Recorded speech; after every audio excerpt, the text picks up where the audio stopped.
The girl came over to meet her boyfriend happily, but the man told her, "Let's break up." At this moment, the girl realized that she had always been used as a tool. Then she left sadly. Looking at Tian Tian walking away, Ming Yuan also struggled a lot inside, because he had truly fallen in love with this girl. Seeing Tian Tian, who was heartbroken and drank herself unconscious, he dared to show up. He used Tian Tian's phone to call her friend. However, Duer, who rushed over, would never have guessed that the blind date partner she had carefully avoided was the male god she had been dreaming of. Because when she asked Tian Tian to go on a blind date for her, she was attracted by a coach in a martial arts gym by chance, and that coach was Ming Yuan. At the same time, in order to persuade his father not to force him to marry Duer anymore, Ming Yuan asked the girl who claimed to be Tian Tian to pretend to be his girlfriend. But his shrewd father had already seen through his son's trick. At the press conference that day, Ming Yuan's father suddenly fainted. Due to his special blood type, Wang Yi, who worked for President Li, donated blood to save his life. But the doctor informed them that his father had advanced gastric cancer. This piece of bad news not only made the father disheartened but also left Ming Yuan, as the son, at a loss.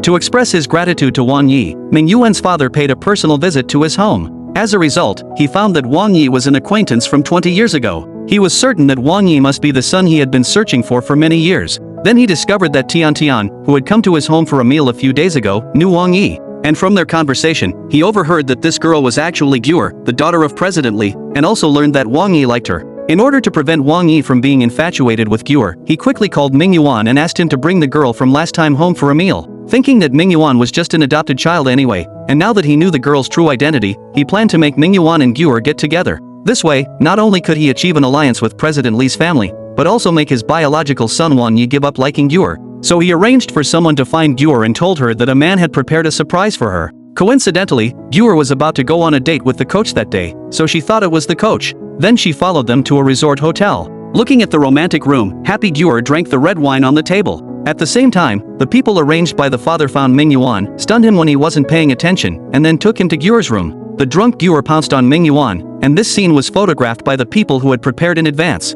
On the other side, Wang Yi saw Duer's moments on WeChat and learned that she was staying in a hotel with another man at night. He hurriedly called Tian Tian to ask for Duer's location. Then, because she was worried about Duer, Tian Tian came to the hotel room by herself. She happened to see Duer on the bed with disheveled clothes. She rushed forward to tidy her clothes, but the drugged and drunk Duer didn't let Tian Tian stay. Unexpectedly, at this moment, Ming Yuan, who had already woken up, appeared from the side and learned the secret of their identity exchange.